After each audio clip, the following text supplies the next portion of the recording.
Hello crafty friends, it's Alicia of the Call Me Crafty Al YouTube channel, and it is the 1st of February, which means it is time for a new sheet load of cards. I hope that you'll stick around, see the first set I created, find out how you can download the file for free, and get an update on my call for collaborators.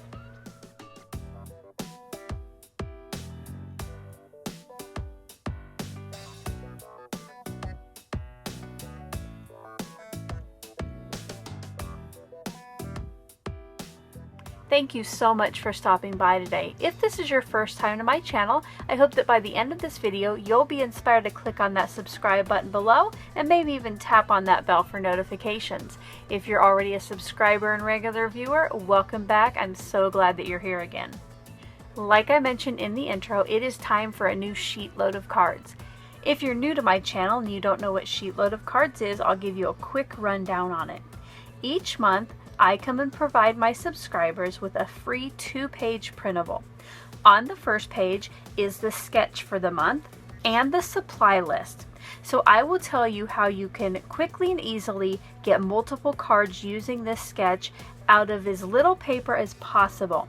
This month, the sketch will yield 6 cards. Now normally they yield about 8 to 12, but I will tell you later how you can double this really easily. Now, if you like the sketch, but you don't want to make multiple cards, I also always give you the dimensions here. As well as that, I also give you some alternative ideas at the bottom here. Other ways, maybe rotate the sketch or choose a different shape for your sentiment. Just different ways that you can maybe switch it up a little bit. This month is the very first month that I have included an embellishment idea on the sketch. It might be kind of hard to see on camera, but behind my sentiment block here, I have 3 little ovals. And for me, those represent kind of a twine or a thread nest. Now you'll see later from my cards this month, I actually used a die that kind of resembled a thread nest. It is this Tim Holtz die right here, and later you'll see it in action. Now to get the sheet load of cards for free, you do need to be a subscriber to my channel. So if you haven't subscribed already, click on that button, and then at the end of this video, I'm going to tell you how you can download that file. The second page of the provided file includes cutting guides for the cardstock, the pattern papers, and then it shows the card bases you'll need, and it gives you all the dimensions. Like I mentioned before, it is pretty simple to double this sketch this month. What you would need is to double the card bases, double the pattern paper. For the CS1, you end up with 2 extra pieces anyway. You only need 6 and it cuts 8. So all you need to do is add 1 piece of CS1 and cut it like this. For the CS2, you probably don't even need another sheet. This is only for the sentiment, so you might be able to fit all your sentiments for all 12 on 1 sheet.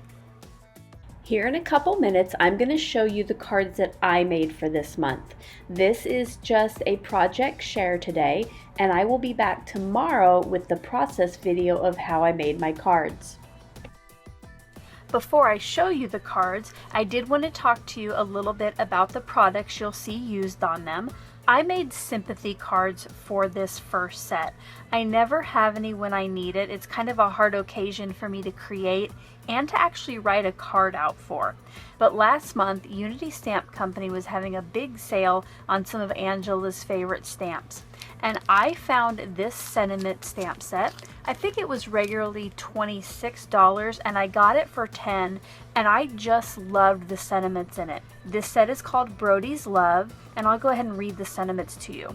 We may not know the reason why, but know God always has a plan. Grief is the loudest silence you'll ever hear. That gave me shivers. Nothing in life prepares us for losing someone we love. And finally, goodbyes are hard when the story is not finished and the book has been closed.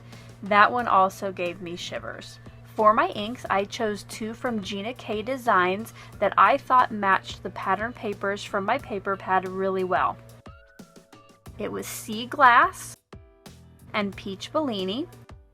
And the paper pad is called Meant to Be, and this is a Michaels Hot Buy pad. I got lucky and got it on sale for $5 last week. Like I mentioned before, instead of making a twine or a string nest, I did use this die from Tim Holtz to kind of represent that. For my cards, I used vellum, and I just wanted to be able to kind of see through this die cut to the paper below it, but yet still have it stand out from the background. Now, if you don't want to do a string nest and you don't have this die, you can definitely either just leave it off or come up with other ideas.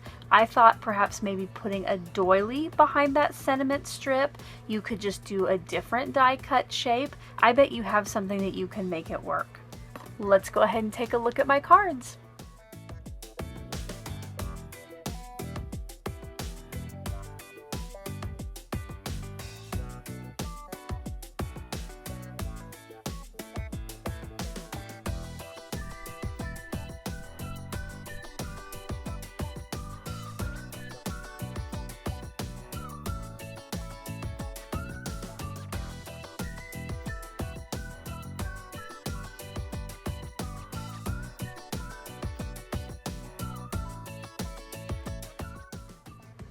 I really like that subtle feel the pattern paper gave to my cards today. I thought that was pretty appropriate for sympathy cards, the soft look. I'll give you a closer look at one of my twine nests using that die. You'll see it here behind my sentiment strip. I really like the extra texture that it gives the cards. I did arrange it in two different ways depending on how my sentiment laid. For the one that was horizontal and not as tall, I did kind of rotate that twine nest. And then for the taller sentiment, I made the twine nest so it was more vertical. Before I get to the file download, I just wanted to give you an update and a reminder. First of all, the update. Earlier this month, I did put a call out for collaborators to help me showcase SheetLoad each month. That team of 15 crafty people will start with the March issue. I have already notified them, and on February 15th, I will be back with a video to make the official announcement.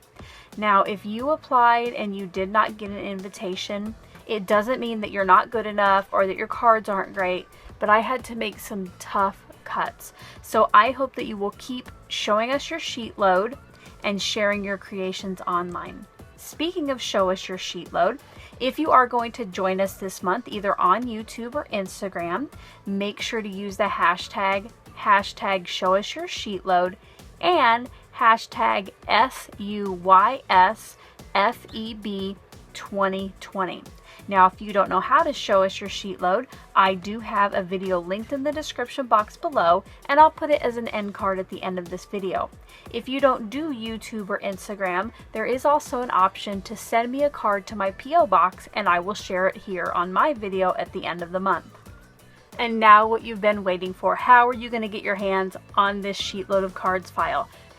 First of all, I do ask that you're a subscriber to my channel, and we just go on the honor system here. So please don't download the file if you're not already subscribed, but all you have to do to be able to go download it is click on that subscribe button. So at the very bottom of my description box today is a link, and that is going to take you to a Google Drive file. You can download that, you can view it on the screen, you can print it, whatever you want to do. Just please do not share the file with others. Please lead them in my direction, link to this video so they can find out how to get the file for themselves. As always, if you have any questions, leave those in the comment section below. And until my next video, I hope you're having a crafty day. Bye-bye.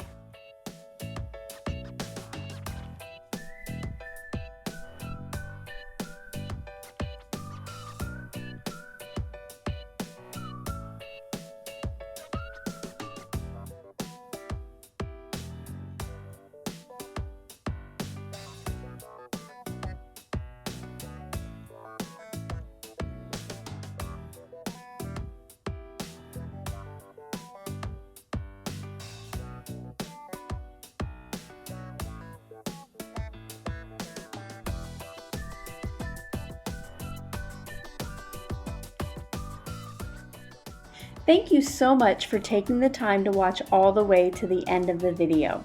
I hope that you'll consider clicking on one of the videos or playlists I have linked above, and if you're interested in any of the products or tools that I use in the video, I do have some links in the description box.